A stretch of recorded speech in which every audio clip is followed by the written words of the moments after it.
അപായകരമായ ആയുധങ്ങളോ മറ്റു മാർഗങ്ങളിലൂടെയോ സ്വമേധയാ ദേഹോപദ്രവം ഏൽപ്പിക്കുന്നതാണ് 324 എന്ന് പറയുന്നത്. നോൺ വയലബിൾ ഒഫൻസ് ആണ് 326. 359 കോമൺ ആയിട്ട് കിഡ്നാപ്പിങ്ങിനെ കുറിച്ച് പറയുന്ന സെക്ഷനാണ്. ആൾമോഷണത്തെ കുറിച്ച് പറയുന്നതാണ് 350. Hi all, welcome to competitive cracker. എൻ്റെ പേര് അരുൺ രാജ് സായി. നമ്മൾ കഴിഞ്ഞ 2 വീഡിയോയിൽ IPC ബന്ധപ്പെട്ട ക്ലാസ്സുകൾ എടുത്തുകൊണ്ടിരുന്നതാണ്. അതിൻ്റെ കണ്ടിന്യൂഷനാണ്. നേരത്തെ വീഡിയോ കാണാത്തവർ അതുകൂടെ കണ്ടിട്ട് ഈ ക്ലാസ് കാണുക. അപ്പോൾ നമ്മൾ 304A വരെയുള്ള കാര്യങ്ങളാണ് നമ്മൾ കഴിഞ്ഞ ക്ലാസ്സിൽ പറഞ്ഞത്. എന്നാൽ ഇനി പറയാൻ പോകുന്നത് 304B, 312 പറയുന്നതിന് മുമ്പ് 304B എന്തിനെ കുറിച്ചാണ് എന്ന് ചോദിച്ചു കഴിഞ്ഞാൽ, അതായത് BNS ആണെങ്കിൽ 80 ആണ്. 304B എന്ന് പറഞ്ഞു കഴിഞ്ഞാൽ സ്ത്രീധന മരണമാണ്. സ്ത്രീധന മരണത്തെക്കുറിച്ച് പറയുന്ന വകുപ്പാണ്. സ്ത്രീധന മരണമാണ് 304B. അതായത് ഒരു പെൺകുട്ടിയുടെ വിവാഹം കഴിഞ്ഞ് 7 വർഷത്തിനുള്ളിൽ അസ്വാഭാവിക മരണം സംഭവിക്കുകയാണെങ്കിൽ അത് സ്ത്രീധന മരണമായിട്ട് കണക്കാക്കാം. അത് മാത്രമല്ല, ആ മരണത്തിന് മുമ്പ് ആ വീട്ടിൽ നിന്നും ഭർത്തൃ വീട്ടിൽ നിന്നും ഭർത്താവിനാലോ ബന്ധുക്കളാലോ ശാരീരിക പീഡനം ഏൽക്കുകയോ അല്ലെങ്കിൽ സ്ത്രീധനത്തിന്റെ പേരിൽ പീഡനങ്ങൾ ഏൽക്കുകയോ ചെയ്തു എന്ന് തെളിഞ്ഞു കഴിഞ്ഞാൽ സ്വാഭാവികമായും സ്ത്രീധന മരണത്തിന്റെ പേരിൽ ഭർത്താവിനെതിരെയോ ബന്ധുക്കൾക്കെതിരെയോ കേസെടുക്കാം. 7 വർഷം വരെ 7 വർഷത്തിൽ കുറയാത്തതും ജീവപര്യന്തം വരെ ആകാവുന്നതുമായ തടവ് ശിക്ഷയാണ് ഈ പറയുന്ന 304B സ്ത്രീധന മരണവുമായിട്ട് ബന്ധപ്പെട്ട് ഒരാൾക്ക് കൊടുക്കാവുന്ന ശിക്ഷ. 304B എന്ന് പറയുന്നത് സെക്ഷൻ BNS സെക്ഷൻ 80 ആണ്, സ്ത്രീധന മരണം. മനസ്സിലായല്ലോ. അടുത്തത് 312 ആണ്. എന്താന്ന് വെച്ച് കഴിഞ്ഞാൽ ഗർഭം അലസിപ്പിക്കുക എന്ന് പറയും. ഗർഭം അലസിപ്പിക്കുന്നതാണ്, കോസിംഗ് മിസ്കാരേജ് ആണ് സെക്ഷൻ 312. അതായത് 3 വർഷം വരെ തടവോ പിഴയോ അല്ലെങ്കിൽ രണ്ടും കൂടിയോ കിട്ടാവുന്ന 3 വർഷം വരെ തടവോ പിഴയോ കിട്ടാവുന്നതാണ് ശിക്ഷ. BNS പ്രകാരം 88 ആണ് സെക്ഷൻ. BNS പ്രകാരം സെക്ഷൻ 88 ആണ്. 312 എന്ന് പറഞ്ഞാൽ ഗർഭം അലസിപ്പിക്കുക എന്ന് പറയും. അതായത് ഗർഭിണിയായ സ്ത്രീയുടെ ജീവനെ രക്ഷിക്കുക എന്ന സതുദ്ദേശത്തോടു കൂടി അല്ലാതെ ആ സ്ത്രീയുടെ ഗർഭം അലസിപ്പോകാൻ ഇടയാകുന്ന രീതിയിൽ ഒരാൾ ചെയ്യുന്ന പ്രവൃത്തി. 2 രീതിയിൽ ഗർഭം അലസിപ്പിക്കുക. അതപ്പോൾ ഒരു സ്ത്രീ ഇപ്പം ക്യാരിങ് ആയ ഒരു സ്ത്രീക്ക് ആ കുഞ്ഞ് വയറ്റിലുള്ളിടത്തോളം കാലം അല്ലെങ്കിൽ കുഞ്ഞ് ജനിച്ചു കഴിഞ്ഞാൽ അവരുടെ ജീവന് തന്നെ ആപത്താണ് എന്ന് തെളിഞ്ഞു കഴിഞ്ഞാൽ ഡോക്ടറിനെ ഗർഭം അലസിപ്പിക്കാം, അല്ലെങ്കിൽ വീട്ടുകാരുടെ അനുഭവത്തോടുകൂടി ഗർഭം അലസിപ്പിക്കാം. അത് കുഴപ്പമില്ല. പക്ഷേ യാതൊരു കുഴപ്പമില്ല, നോർമലാണ്, വേറെ കുഴപ്പമൊന്നുമില്ല എങ്കിൽ അതിനെ എന്ത് ചെയ്യുന്നത്, മിസ്കാരേജ് ചെയ്യുന്നത്, അതായത് ഗർഭം അലസിപ്പിക്കുന്നത് IPC 312 പ്രകാരം BNS 88 പ്രകാരം എന്ത് ചെയ്യാം, ശിക്ഷാർഹമായ കാര്യമാണ്. അതായത് 3 വർഷം വരെ തടവോ പിഴയോ രണ്ടും കൂടിയോ കിട്ടാവുന്ന ഒരു ശിക്ഷയാണ് 312 എന്ന് പറയുന്നത്. സെക്ഷൻ 313 ആണ്. അപ്പൊ നേരത്തെ നമ്മൾ പറഞ്ഞത് സ്ത്രീയുടെ സമ്മതത്തോടു കൂടിയാണെങ്കിൽ ശിക്ഷ കിട്ടാം. ഇവിടെ സ്ത്രീയുടെ സമ്മതം കൂടാതെ ഗർഭം അലസിപ്പിക്കുന്നത്, സ്ത്രീയുടെ സമ്മതം കൂടാതെ ഗർഭം അലസിപ്പിക്കുന്നത് BNS 89 ആണ്. BNS സെക്ഷൻ അനുസരിച്ചിട്ടാണെങ്കിൽ 89 ആണ്.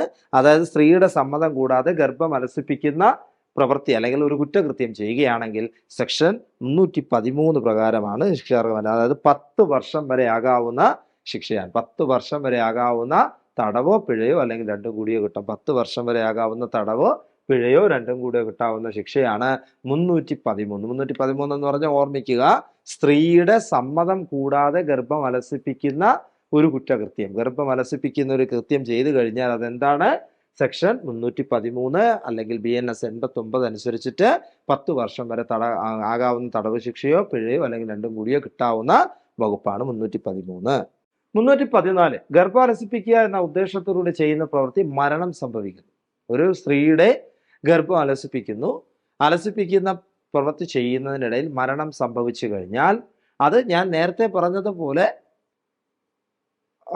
ഇപ്പോൾ ഒരു പെൺകുട്ടി ക്യാരിങ് ആണ്, ആ പെൺകുട്ടിയുടെ ജീവൻ ആപത്താണ്, ആ കുഞ്ഞ് വയറ്റിലുള്ളത്, അല്ലെങ്കിൽ ഡെലിവറി കഴിഞ്ഞ് കഴിഞ്ഞാൽ ജീവൻ ആപത്താണ് എന്നുണ്ടെങ്കിൽ അത് ഡോക്ടർ കൃത്യമായി പറയും. അത് കൺസെന്റ് എഴുതി ഒപ്പിട്ടാണെങ്കിൽ നമ്മൾ നേരത്തെ പറഞ്ഞ ഒഴിവാക്കലിൽപ്പെടാം. പക്ഷെ ഇവിടെ അങ്ങനെയല്ല. ഇവിടെ പറയുന്ന ഗർഭം അലസിപ്പിക്കൽ എന്ന് പറഞ്ഞു കഴിഞ്ഞാൽ യാതൊരു കുഴപ്പമില്ലാത്ത സ്ത്രീയുടെ വയറ്റിൽ കിടക്കുന്ന കുഞ്ഞിനെ നശിപ്പിച്ച് കളയുന്നത് ശിക്ഷാർഹമായ കാര്യമാണ്. ഇവിടെ എന്താണ്, അങ്ങനെ ഒരു കാര്യം ചെയ്യുന്നതിനിടയ്ക്ക് മരണം സംഭവിച്ചു കഴിഞ്ഞാൽ ഗർഭം അലസിപ്പിക്കുക എന്ന ഉദ്ദേശത്തോടു കൂടി ചെയ്യുന്ന പ്രവൃത്തി ഒരാളുടെ മരണത്തിലേക്ക് എത്തിച്ചു കഴിഞ്ഞാൽ 314 പ്രകാരം എന്താണ്, ശിക്ഷാർഹമാണ്. 10 വർഷം വരെ ആകാവുന്ന തടവോ പിഴയോ രണ്ടും കൂടിയോ കിട്ടാം. 314 സെക്ഷൻ എന്ന് പറയുന്നത് 90 ആണ്. BNS ആണെങ്കിൽ 90 ആണ് സെക്ഷൻ. അതായത് ഗർഭിണിയായ സ്ത്രീയുടെ സമ്മതം കൂടാതെ ഒരു സംഭവം ചെയ്തു കഴിഞ്ഞാൽ ഒരു ഗർഭചിത്രം ചെയ്ത് അതിൻ്റെ അടിസ്ഥാനത്തിൽ ആ പെൺകുട്ടി മരണപ്പെട്ട് കഴിഞ്ഞാൽ അതെന്താണ്, ശിക്ഷാർഹമായ കാര്യമാണ്. ഇനി ഒരു കാര്യമുള്ളത്, അതിനകത്ത് നമുക്കൊരു പോയിന്റ് കൂടെ നമുക്ക് വേണമെങ്കിൽ ചോദിക്കാം. ഒരു പെൺകുട്ടിയുടെ ഗർഭം അലസിപ്പിക്കുന്നില്ല, പെൺകുട്ടി മരിച്ചു. ഭർത്താവ് അല്ലെങ്കിൽ ഈ ഗർഭം അലസിപ്പിക്കുന്ന രീതിയിൽ പ്രവൃത്തി ചെയ്യുന്ന ആൾ നേരത്തെ ഈ മരണം സംഭവിക്കുമെന്ന് അറിഞ്ഞിട്ടുണ്ടായിരുന്നില്ല. ഇങ്ങനെ ഒരു മരണം സംഭവിക്കുമെന്ന് അറിഞ്ഞിട്ടുണ്ടായിരുന്നില്ല. അങ്ങനെയാണെങ്കിൽ ശിക്ഷ കിട്ടും, തീർച്ചയായിട്ടും കിട്ടും. അവിടെ മരണം സംഭവിക്കണം നേരത്തെ മുൻകൂട്ടി തീരുമാനിച്ചിട്ടോ അല്ലെങ്കിൽ നേരത്തെ അറിഞ്ഞു വെച്ചുകൊണ്ടോ ചെയ്യുന്ന കുറ്റത്തിന് മാത്രമല്ല ശിക്ഷ. അതല്ലാതെ ചെയ്താലും ഗർഭചിത്രം നടക്കുന്ന സമയത്ത് മരണം സംഭവിച്ചാലും എന്താണ്, ശിക്ഷ കിട്ടും. അവിടെ നേരത്തെ മരണം സംഭവിക്കുമെന്ന് അറിഞ്ഞു വെച്ചുകൊണ്ട് ചെയ്യുന്ന കുറ്റത്തിന് മാത്രമല്ല എന്ത്, ശിക്ഷ. അതും കൂടി നിങ്ങൾ ഇതിൻ്റെ കൂടെ ഓർത്ത് വയ്ക്കുക. കാരണം നമുക്ക് പരീക്ഷയ്ക്ക് ചിലപ്പോൾ അങ്ങനെയുള്ള പ്രസ്താവനയായിരിക്കും ചോദിക്കുക. ഇങ്ങനെ ഒരു ക്വസ്റ്റ്യൻ നമുക്ക് തരും. അങ്ങനെ ഒരു ക്വസ്റ്റ്യൻ തന്നിരിക്കുമ്പോൾ നമുക്കൊരു കൺഫ്യൂഷൻ ഉണ്ടാവരുത്. മരണം നേരത്തെ മുൻകൂട്ടി കണ്ടുകൊണ്ട് ചെയ്യുന്ന പ്രവൃത്തിയാവണമെന്നില്ല. എങ്ങനെയാണെങ്കിലും ഗർഭചിത്രം നടക്കുന്നതിനിടയിൽ മരണം സംഭവിച്ചു കഴിഞ്ഞാൽ ഇതാണ് ശിക്ഷ. സെക്ഷൻ 319 ദേഹോപദ്രവം എന്ന് പറഞ്ഞാൽ എന്തുവാ? ഒരാളിനെ ഉപദ്രവിക്കുക എന്ന ഉദ്ദേശം പല രീതിയിലാവാം, നേരത്തെ പ്ലാൻ ചെയ്തായിരിക്കില്ല. ദേഹോപദ്രവം സെക്ഷൻ 319 സെക്ഷൻ 319 114 BNS. 114 BNS എന്ന് പറയുന്നത് എത്രയാണ്? 114. BNS section അനുസരിച്ചിട്ടാണെങ്കിൽ 114. 319 ദേഹോപദ്രവത്തിൽ വരുന്നത്. ദേഹോപദ്രവത്തിൽ വരുന്ന മറ്റൊരാളുടെ ശരീരത്തിന് വേദനയോ രോഗമോ ബലഹീനതയോ ഉണ്ടാക്കുന്ന പ്രവൃത്തിയാണ് നമ്മൾ എന്തെന്ന് പറയുന്നത്? ദേഹോപദ്രവമായിട്ട് പറയുന്നത്. സെക്ഷൻ 320 കഠിനമായ ദേഹോപദ്രവം എന്ന് പറഞ്ഞാൽ ഒരാളിൻ്റെ അംഗങ്ങൾക്ക് പൂർണ്ണമായ വൈകല്യം ഉണ്ടാവുന്ന രീതിയിലുള്ള ഒരു പ്രവൃത്തി. ഒരാളിനെ ഉപദ്രവിക്കുമ്പോൾ അയാളുടെ വേദന, നമ്മൾ ദേഹോപദ്രവം പറയുമ്പോൾ വേദന ആ സമയത്തുള്ളതൊക്കെ ആയിരിക്കും. പക്ഷെ ഇതങ്ങനെയല്ല. അയാളുടെ ജീവിതകാലം മുഴുവൻ എന്ത് ചെയ്യാണ്, അതിന് അംഗത്തിന് ഭംഗം ഉണ്ടാകുന്ന രീതിയിലുള്ളൊരു പ്രവൃത്തിയാണ് ചെയ്യുന്നതെങ്കിൽ അതിനെയാണ് കഠിനമായ ദേഹോപദ്രവം എന്ന് പറയുക. സെക്ഷൻ 320 സെക്ഷൻ 320 116 എന്ത്? BNS. BNS 116 സെക്ഷൻ വരുന്നത്. 116. അതായത് പല തരത്തിലുള്ള ഡെഫിനിഷൻ അവിടെ നമുക്ക് IPCയിൽ പറഞ്ഞിട്ടുണ്ട്. കഠിനമായ ദേഹോപദ്രവം അനുസരിച്ചിട്ടാണെന്ന് പറയുന്നതിൽ ഒന്ന്, പുരുഷത്വം ഇല്ലാതാക്കപ്പെടുന്ന ഒരാളുടെ പൗരുഷം ഇല്ലാതാക്കുന്ന രീതിയിലുള്ള ഒരു പ്രവൃത്തിയാണെങ്കിൽ കഠിനമായ ദേഹോപദ്രവം. കണ്ണുകളിൽ അല്ലെങ്കിൽ കണ്ണുകളുടെ കാഴ്ച നഷ്ടപ്പെടുന്ന രീതിയിലുള്ള പ്രവൃത്തിയാണെങ്കിൽ അത് കഠിനമായ ദേഹോപദ്രവം. ചെവികളിൽ ഏതിനെങ്കിലും കേൾവിശക്തി ഇല്ലാതാക്കുന്ന രീതിയിലുള്ള പ്രവൃത്തി, അത് ദേഹോപദ്രവം. ശരീരത്തിന് ഏതെങ്കിലും അവയവമോ സന്ധിയോ നശിപ്പിക്കുന്നത്, ശരീരത്തിന് ഏതെങ്കിലും ഒരു അവയവത്തിൻ്റെയോ സന്ധിയുടെ ശക്തി നശിപ്പിക്കുന്നത്, തലയ്ക്കോ മുഖത്തിനോ സ്ഥിരമായ വൈകൃതം ഉണ്ടാക്കുന്നത്, എല്ലിൻ്റെയും പല്ലിൻ്റെയും ഒടിവോ അങ്ങനെയുള്ള കാരണങ്ങളൊക്കെ ഉണ്ടാക്കുന്നതെല്ലാം എന്ത് തന്നെയാണ്? കഠിനമായ ദേഹം. അതല്ല ഞാൻ പറഞ്ഞല്ലോ, ഒരു ജീവിതത്തിൽ അയാളുടെ അവയവങ്ങൾ അല്ലെ ഓർഗൻ എന്തുണ്ടാവുക? പൂർണ്ണമായ അംഗഭംഗം ഉണ്ടാവുക. ഞാൻ പറഞ്ഞതുപോലെ പുരുഷത്വം ഇല്ലാതാവുക, കണ്ണിന് കാഴ്ച ഇല്ലാണ്ടാവുക, ചെവിക്ക് കേൾവിശക്തി ഇല്ലാണ്ടാവുക, ഇങ്ങനെയുള്ള പ്രവൃത്തികൾ ചെയ്യുകയാണ് എന്നുണ്ടെങ്കിൽ അതെല്ലാം കഠിനമായ ദേഹോപദ്രവമായിട്ട് സെക്ഷൻ 320 പ്രകാരം കുറ്റകരമായ കാര്യമാണ്. 320. 321 സ്വമേധയാ ദേഹോപദ്രവം ഏൽപ്പിക്കുക. അതായത് അറിഞ്ഞു വച്ചുകൊണ്ട്, സ്വേച്ഛയാൽ എന്നൊക്കെ പറയാം, അറിഞ്ഞു വച്ചുകൊണ്ട് ഒരാളെ ദേഹോപദ്രവം ഏൽപ്പിക്കുന്നതാണ് എന്ത്?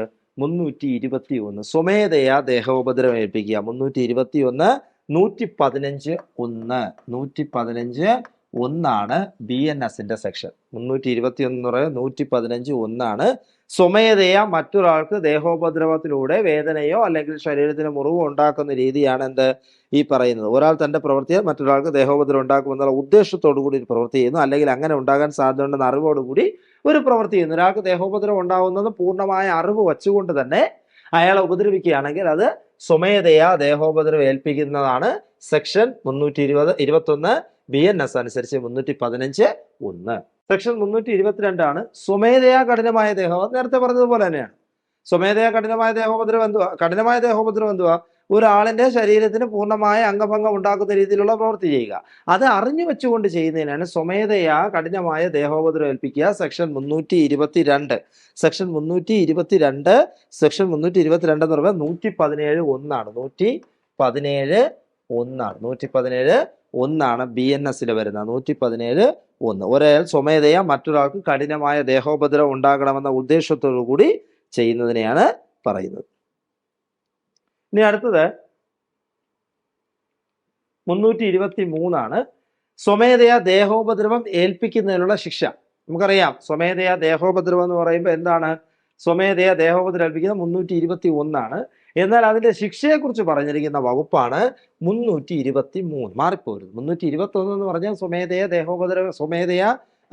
ദേഹോപദ്രവം ഏൽപ്പിക്കുന്നതായിട്ടുള്ള ബന്ധപ്പെട്ട വകുപ്പാണ് 321. എന്നാൽ 323 ആ ഒരു വകുപ്പ് അനുസരിച്ചിട്ടുള്ള ശിക്ഷയാണ്. 323 എന്ന് പറഞ്ഞാൽ സ്വമേധയാ ദേഹോപദ്രവം ഏൽപ്പിക്കുന്നതിനുള്ള ശിക്ഷയാണ് 323 എന്ന് പറയുന്നത്. 323, അതായത് 115(2) BNS അനുസരിച്ചാണെങ്കിൽ സെക്ഷൻ 115(2), അതായത് 1 വർഷം വരെ ആകാവുന്ന തടവോ പിഴയോ രണ്ടും കൂടെ കിട്ടാവുന്ന 1 വർഷം വരെ ആകാവുന്ന തടവോ പിഴയോ. നമ്മൾ ചിന്തിക്കുന്നത് എന്താണ്? സ്വമേധയാ ദേഹോപദ്രവം ഏൽപ്പിക്കുന്നതാണ്. അത് പൂർണ്ണമായ ഒരു അംഗഭംഗം ഉണ്ടാകുന്നതല്ല. ആ സമയത്ത് മുറിവോ അല്ലെങ്കിൽ വേദനയോ ഉണ്ടാകുന്ന രീതിയിലുള്ള ഒരു പ്രവൃത്തി ചെയ്യുക, അറിഞ്ഞു വെച്ചുകൊണ്ട് ചെയ്യുന്ന ആയതിനാണ് 1 വർഷം വരെ തടവ് ശിക്ഷ കിട്ടുന്ന ഒരു കുറ്റം എന്ന് പറയുന്നത്. അപ്പോൾ 115(2) BNS എന്ന് പറയുന്നത്. എന്നാൽ അത് BNS ആക്കിയപ്പോൾ ഒരു വ്യത്യാസം വരുത്തിയിട്ടുണ്ട്. ഇവിടുത്തെ പ്രത്യേകത എന്ന് പറഞ്ഞാൽ 1000 രൂപയാണ് പിഴ. അതായത് 1 വർഷം തടവും 1000 രൂപയാണ് പിഴ. അപ്പൊ BNS ആക്കിയപ്പോഴത്തേക്ക് അത് 1 വർഷം തടവും 10,000 രൂപ പിഴയാക്കി മാറ്റിട്ടുണ്ട്. അത് വ്യത്യാസമേ ഉള്ളൂ. 1000 രൂപ പിഴയാണ് 323 അനുസരിച്ചിട്ടുള്ള ശിക്ഷ. 324 ആക്ഷൻ ഹീറോ ബിജു, അതിനകത്ത് വ്യക്തമായിട്ട് ആ ഒരു വകുപ്പിനെ കുറിച്ച് പറയുന്നുണ്ട്. അപായകരമായ ആയുധങ്ങളോ മറ്റു മാർഗങ്ങളിലൂടെയോ സ്വമേധയാ ദേഹോപദ്രവം ഏൽപ്പിക്കുന്നതാണ് 324 എന്ന് പറയുന്നത്. അതായത് അപായകരമായ ആയുധങ്ങളല്ല മറ്റു മാർഗങ്ങളിലൂടെ സ്വമേധയാ മറ്റുള്ളവർക്ക് ദേഹോപദ്രവം ഏൽപ്പിക്കുന്നതിനെ കുറിച്ച് പറയുന്ന വകുപ്പാണ് 324. ഇതിനെ പറയുന്ന ശിക്ഷ എന്ന് പറയുന്നത് 3 വർഷം.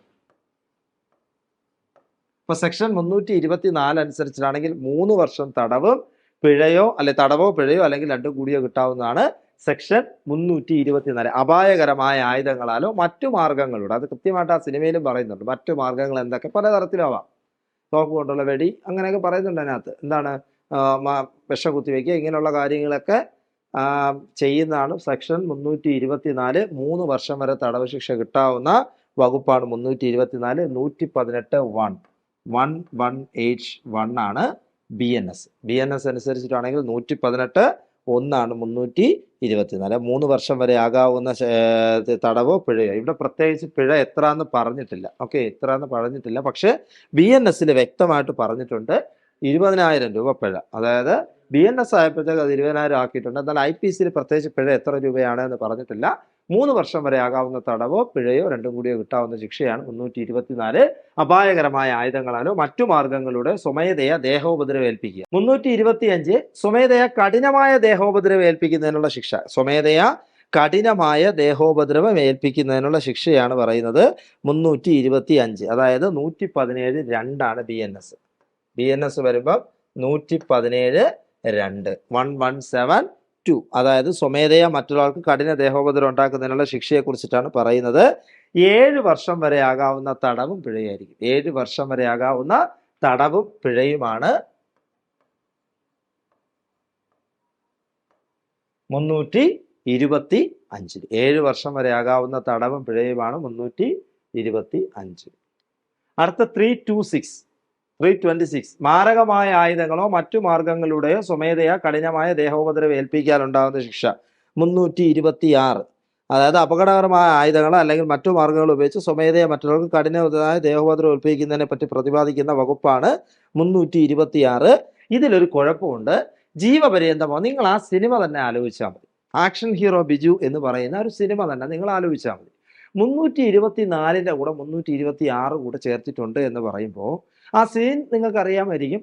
കുഞ്ഞിനെ പട്ടിയെ കൊണ്ട് കടുപ്പിച്ച് അപകടം വരുത്തുന്ന ഒരു സിറ്റുവേഷൻ. അതിൽ അവസാനം ആ പ്രതി എന്ന് ആരോപിക്കപ്പെടുന്ന വ്യക്തിയെ പിടിച്ചുകൊണ്ടൊന്ന് പോലീസ് സ്റ്റേഷനിൽ നിർത്തുന്നു. ഒടുവിൽ അഡ്വക്കേറ്റ് വരുന്നു. അഡ്വക്കേറ്റിനോട് സംസാരിക്കുമ്പോൾ SI പറയുന്നുണ്ട് 326. അപ്പം SI അഡ്വക്കേറ്റ് ചോദിക്കും 326 എടുത്ത് കളയാൻ പറ്റും? ഒരു രക്ഷയില്ല, കളയാൻ പറ്റില്ല എന്ന് പറഞ്ഞത്. കാരണം 324 നമ്മൾ പറഞ്ഞു 3 വർഷത്തെ തടവ് ശിക്ഷയാണ് കിട്ടാവുന്നതെന്ന് പറഞ്ഞു ദേഹോപദ്രവം. പക്ഷെ ഇവിടുത്തെ പ്രത്യേകത എന്ന് പറഞ്ഞാൽ മാരകമായ ആയുധങ്ങളോ മറ്റു മാർഗങ്ങളിലൂടെ സ്വമേധയാ കഠിനമായ ദേഹോപദ്രവം ഏൽപ്പിക്കുന്നുള്ള ശിക്ഷ. ഇവിടെ 10 വർഷം ജീവപര്യന്തം വരെ ആകാവുന്നതോ 10 വർഷത്തിൽ കുറയാത്ത ശിക്ഷയാണ് അവിടെ കിട്ടുന്നത്. 10 വർഷം വരെയാണ് അവിടുത്തെ ശിക്ഷ എന്ന് പറയുന്നത്. 326 എന്ന് പറയുന്നത്. അപ്പം ജീവപര്യന്തമോ അല്ലെങ്കിൽ 10 വർഷം വരെ തടവോ കൂടാതെ പിഴ ശിക്ഷയോ കിട്ടാം.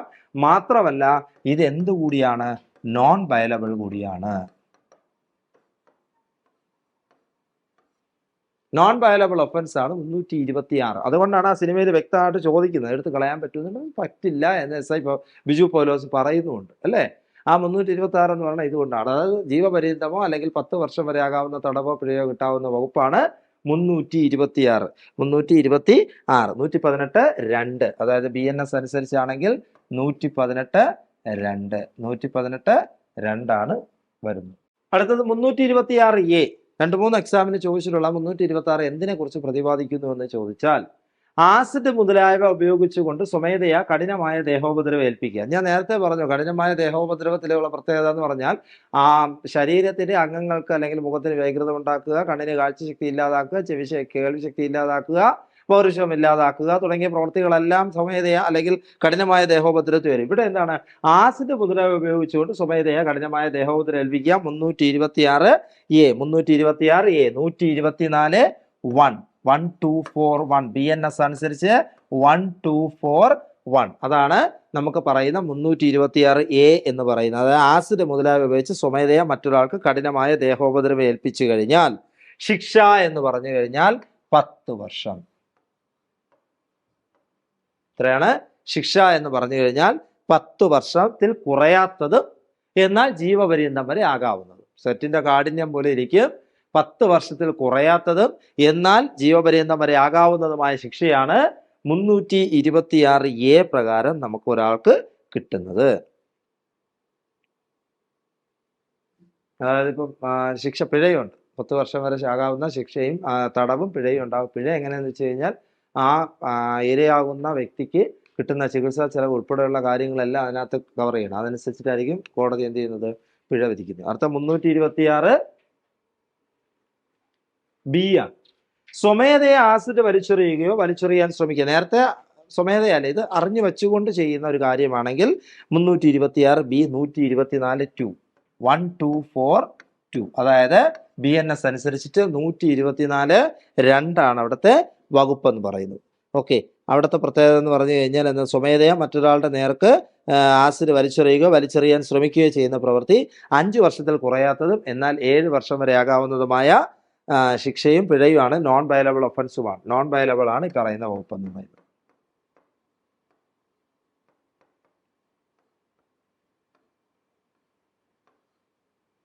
മനസ്സിലായല്ലോ? 326. 336 എന്ന് പറഞ്ഞു കഴിഞ്ഞാൽ ജീവനോ മറ്റുള്ളവരുടെ വ്യക്തിപരമായ സുരക്ഷയ്ക്കോ അപകടമുളവാക്കുന്ന കൃത്യം. 336 എന്ന് പറഞ്ഞു കഴിഞ്ഞാൽ ജീവനോ മറ്റുള്ളവരുടെ ജീവൻ അപായകരമാവുന്ന രീതിയിലുള്ളൊരു പ്രവൃത്തി ചെയ്തു കഴിഞ്ഞാൽ അത് 336 വരും. മറ്റു വ്യക്തികളുടെ ജീവനോ സുരക്ഷയ്ക്കോ എന്താണ് അപായമുളവാക്കുന്ന രീതിയിൽ സാഹസികമായോ അല്ലെങ്കിൽ ഉപാക്ഷപൂർവമായോ ചെയ്യുന്ന കൃത്യം. Bike stunting. ബൈക്ക് റേസ് നടത്താനായിട്ട് കൃത്യമായ ഒരു സ്ഥലം ഉണ്ടാവും, ഒരു ഗ്രൗണ്ട് ഉണ്ടാവും, ഒരു കൃത്യമായ ഒരു സ്ഥലമുണ്ടാവും. നമ്മൾ അവിടെ അല്ലാതെ റോഡിലൂടെ നമ്മൾ ഈ ബൈക്ക് റേസ് നടത്തി എന്താ സംഭവിക്കുക? നിരപരാധിയായ ആൾക്കാർ റോഡിൽ കൂടെ നടന്നു പോകുന്നുണ്ടാവും, മറ്റു വാഹനങ്ങളിൽ പോകുന്നവരുണ്ടാവും. ഇത് നമ്മുടെ കൺട്രോൾ കിട്ടാതെ നമ്മൾ നിന്ന് ആരുടെയെങ്കിലും പുറത്തേക്ക് കയറുന്നു. സെക്ഷൻ 336. ജീവനോ മറ്റുള്ളവരുടെ വ്യക്തിപരമായ സുരക്ഷയ്ക്കോ അപകടം ഉളവാക്കുന്ന കൃത്യം സാഹസികമായ പ്രവൃത്തി മൂലമോ ഉപേക്ഷാപൂർവമോ മറ്റൊരാളുടെ അപകടത്തിന് ഉണ്ടാകുന്ന ഒരു പ്രവൃത്തിയാണ് സെക്ഷൻ 336. സെക്ഷൻ 336 125 125 125 BNS അനുസരിച്ച് 125. 3 വർഷം വരെ ആകാവുന്ന തടവ്, 3 വർഷമല്ല 3 മാസം വരെയാണ്. 3 മാസം വരെ ആകാവുന്ന തടവും 250 രൂപ വരെ പിഴയും. 3 മാസമാണേ. 3 മാസം വരെ ആകാം. ഇവിടെ ജീവനും ഒന്നും സംഭവിച്ചില്ല. അവൻ ചെയ്യുന്ന പ്രവൃത്തി മൂലം ഒരാൾക്ക് ജീവന് അപകടം ഉണ്ടാകാവുന്ന ഒരു സാഹചര്യം ഉണ്ടായാൽ പോലീസിന് അറസ്റ്റ് ചെയ്ത് പോകും. അതാണ് 3 മാസം വരെയുള്ള തടവോ 250 രൂപ വരെ പിഴയോ കിട്ടാവുന്ന ശിക്ഷയാണ് പറയുന്നത്. എന്നാൽ അവിടെ BNS ആക്കിയപ്പോൾ ചെറിയൊരു വ്യത്യാസം വരുത്തി. 3 മാസം വരെയുള്ള തടവ് ശരി തന്നെ, പക്ഷെ 250 എന്നുള്ളത് എത്രയാക്കി? 2500 ആക്കി. 250 എന്നുള്ളത് 2500 രൂപയും കൂടി ആക്കിയിട്ടുണ്ട്. സെക്ഷൻ 337 ജീവനോ മറ്റുള്ളവരുടെ വ്യക്തിപരമായ സുരക്ഷ അപകടമുളവാക്കുന്ന വഴി ദേഹോപദ്രവം ഏൽപ്പിക്കുക. നേരത്തെ ദേഹോപദ്രവമൊന്നുമില്ല, റോഡിലൂടെ ചീറിപ്പാഞ്ഞ് പോയി പോലീസ് പിടിച്ചു നിർത്തി തൂക്കിയെടുത്തുകൊണ്ട് പോയി. ഇവിടെ അതല്ല, ഇവിടെ ഒരാളെ ഇടിച്ചിട്ടു, അയാൾക്ക് ദേഹോപദ്രവം ഉണ്ടായി, അയാൾക്ക് മുറിവുണ്ടായി, വേദനയുണ്ടായി. അങ്ങനെയാണെങ്കിൽ സെക്ഷൻ 337 സെക്ഷൻ 337 125A 125A. ഞാൻ IPC പറഞ്ഞു തുടങ്ങിയപ്പോൾ ഒരു കാര്യം പറഞ്ഞിരുന്നു, പല സെക്ഷനുകളും കുറച്ചു എന്ന് പറയും. അപ്പൊ ഇവിടെ നോക്കിയേ, IPC കൃത്യമായ ഒരു സെക്ഷൻ പറയുന്നുണ്ട് 300, പക്ഷെ ഇവിടെ ഒരു സബാണ് പറയുന്നത്. അങ്ങനെയാണ് കുറെ കുറച്ചു എന്ന് പറയുന്നത്. അതായത് ഒരുപാട് സെക്ഷനുകൾ കുറച്ച് മറ്റൊന്നിനോട് കൂട്ടിച്ചേർക്കുകയാണ് ചെയ്തത്, അല്ലെങ്കിൽ അതിന്റെ സബ്ബാക്കി മാറ്റുകയാണ് ചെയ്തത്. അതുകൊണ്ടാണ് കുറെ ചാപ്റ്ററുകളുടെ എണ്ണം, നമുക്ക് IPC വരുമ്പോൾ 23 ആയിരുന്നെങ്കിൽ ഇപ്പോൾ അത് 20 ആക്കി മാറ്റിയിട്ടുണ്ട്.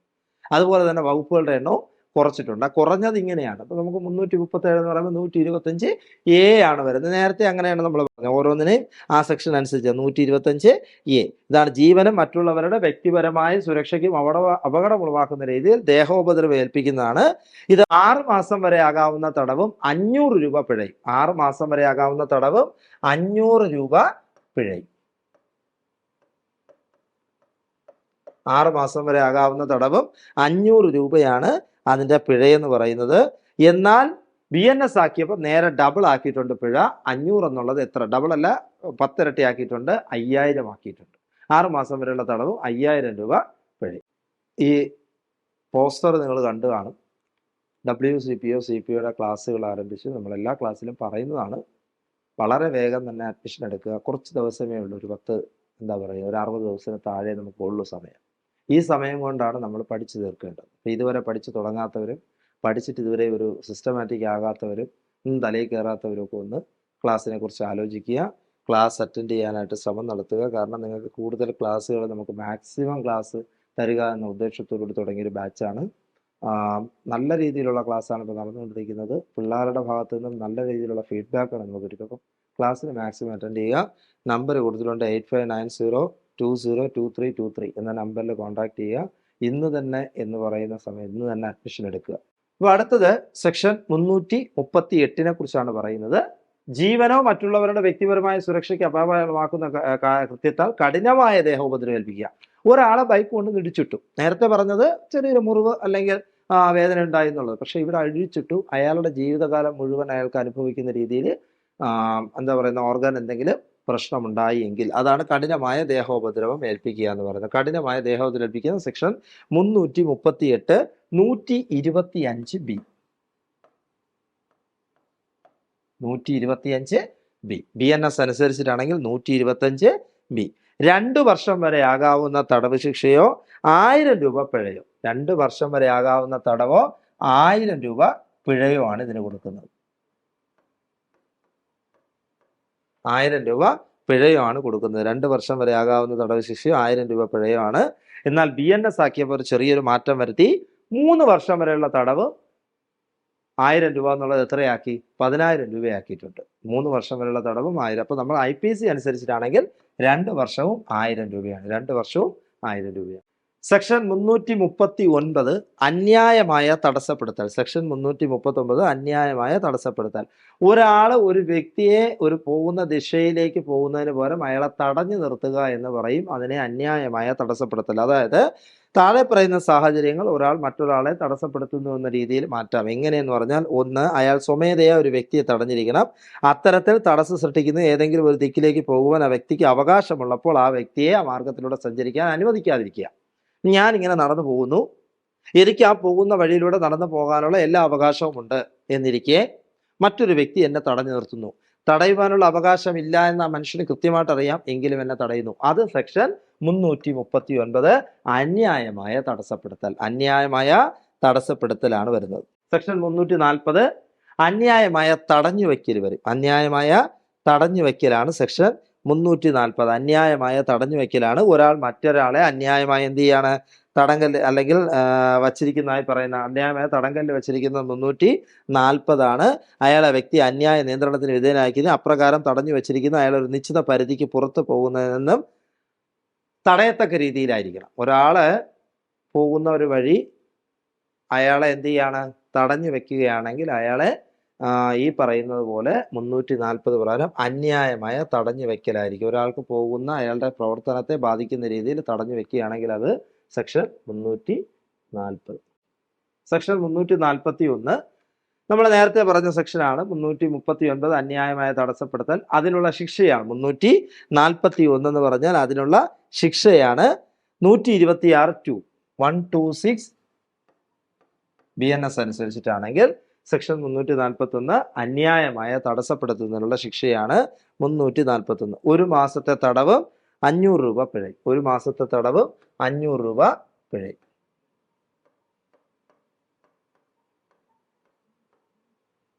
ഒരു മാസത്തെ തടവും 500 രൂപ പിഴയുമാണ് 341. 342 അന്യായമായ തടഞ്ഞു വയ്ക്കാനുള്ള ശിക്ഷയാണ്. അന്യായമായ തടഞ്ഞു വയ്ക്കാനുള്ള ശിക്ഷയാണ് തടങ്കലിൽ വെക്കുക. തടങ്കലിൽ വെക്കുക എന്ന് പറയും. 1 വർഷത്തോളമാകാവുന്ന കാലാവധിക്ക് തടവ് ശിക്ഷയോ 1000 രൂപ പിഴയോ. 1 വർഷവും 1000 രൂപയുമാണ് തടഞ്ഞു വെക്കൽ. നേരത്തെ പറഞ്ഞ അന്യായമായ തടഞ്ഞു വെക്കലിനുള്ള ശിക്ഷ. ഇത് അന്യായമായി തടങ്കലിൽ വെക്കുക. ഒരാളെ തടങ്കലിൽ വെക്കുക എന്ന് പറഞ്ഞാൽ അയാളുടെ മാർഗത്തെ പൂർണ്ണമായും തടസ്സപ്പെടുത്തുകയും അയാൾക്ക് സ്വതന്ത്ര സഞ്ചാരം ഇല്ലാതാക്കുകയും ചെയ്യുന്ന ഒരു പ്രവൃത്തിയാണ് തടങ്കലിലാക്കുക എന്ന് പറയുന്നത്. അപ്പം 342. സെക്ഷൻ 359 ഇനി നമ്മൾ പഠിക്കുന്നത്. സെക്ഷൻ 359 അനുസരിച്ചിട്ടാണെങ്കിൽ എന്താണ്? കിഡ്നാപ്പിംഗ് അല്ലെങ്കിൽ ആൾ മോഷണം എന്ന് പറയും. 359 ആൾ മോഷണം. അവിടെ വേറെ ഒന്നുമില്ല. 2 രീതിയിൽ നമുക്ക് മോഷണം നടത്താം. ഒന്ന് എന്ന് പറയുന്നത് ഇന്ത്യയിൽ നിന്നുള്ള മോഷണം. സെക്ഷൻ 360 ഇന്ത്യയിൽ നിന്നുള്ള മോഷണം ഒന്നുണ്ടാവാം. പിന്നെ ഒന്ന് 361 എന്ന് പറയുന്നത് നിയമപരമായ രക്ഷകർത്തൃത്വത്തിൽ നിന്നുള്ള ആൾമോഷണം. അതായത് 2 സെക്ഷനുണ്ട്. 359 കോമൺ ആയിട്ട് കിഡ്നാപ്പിങ്ങിനെ കുറിച്ച് പറയുന്ന സെക്ഷനാണ്. ആൾമോഷണത്തെ കുറിച്ച് പറയുന്നതാണ് 359. 360 എന്ന് പറഞ്ഞാൽ ഇന്ത്യയിൽ നിന്നുള്ള ആൾമോഷണം. 360 ഇന്ത്യയിൽ നിന്നുള്ള ആൾമോഷണം. ഒരാൾ ഏതെങ്കിലും വ്യക്തിയെ സമ്മതം കൂടാതെ അയാൾക്ക് പകരമായി സമ്മതം നൽകാൻ നിയമപരമായ അധികാരമുള്ള മറ്റൊരാളുടെ സമ്മതം കൂടാതെ ഇന്ത്യക്ക് പുറത്തു കൊണ്ടുപോവുകയാണ്. തട്ടിക്കൊണ്ട് എവിടെ പോവാണ്? ഇന്ത്യക്ക് പുറത്തു കൊണ്ടുപോവുകയാണ്. അതാണ് ഇന്ത്യയിൽ നിന്നുള്ള ആൾമോഷണമായിട്ട് പറയുന്നത്.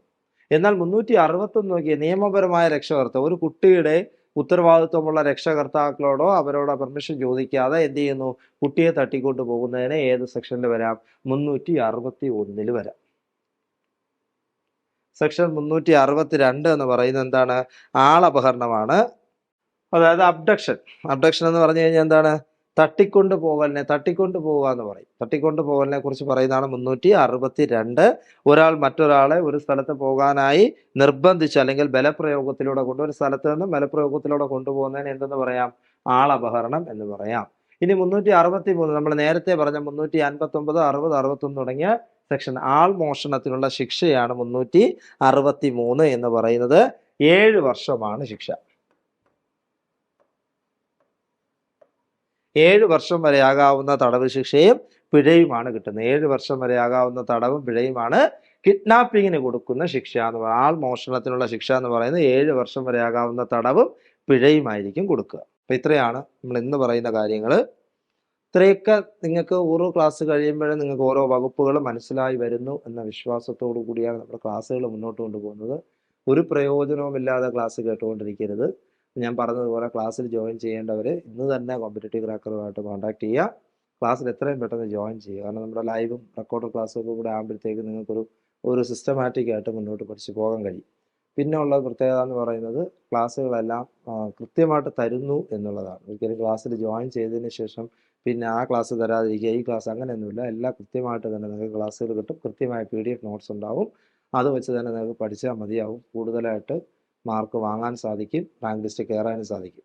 അപ്പോൾ എല്ലാവർക്കും നല്ല രീതിയിൽ പഠിക്കാൻ സാധിക്കട്ടെ. പ്രധാനപ്പെട്ട ഒരു കാര്യം എന്ന് പറയുന്നത് കോമ്പറ്റേറ്റീവ് ക്രാക്കർ എന്ന് പറയുന്ന യൂട്യൂബ് ചാനലുണ്ട്. എല്ലാവരും നമ്മുടെ ചാനൽ സബ്സ്ക്രൈബ് ചെയ്യുക.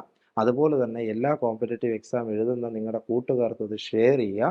അതുപോലെ നമ്മുടെ ഓരോ വീഡിയോസും ലൈക്ക് ചെയ്യുക. പ്ലസ് ബെൽ ഐക്കൺ എനേബിൾ ചെയ്തിട്ട് അപ്പോൾ നമുക്ക് ഓരോ വീഡിയോയും അപ്ലോഡ് ചെയ്യുന്ന സമയത്ത് നിങ്ങൾക്ക് നോട്ടിഫിക്കേഷനായിട്ട് കിട്ടുന്നതായിരിക്കും. ഇത്രയും കാര്യങ്ങൾ ചെയ്യുക. ഇനി എല്ലാവരും നന്നായിട്ട് പഠിക്കും എന്ന ഉത്തമ വിശ്വാസത്തോടു കൂടി എല്ലാവർക്കും നല്ല രീതിയിൽ റാങ്ക് ലിസ്റ്റിൽ ഇടം നേടട്ടെ എന്ന് ആശംസിച്ചുകൊണ്ട് ഇന്നത്തെ ക്ലാസ് അവസാനിപ്പിക്കുന്നു. Thank you.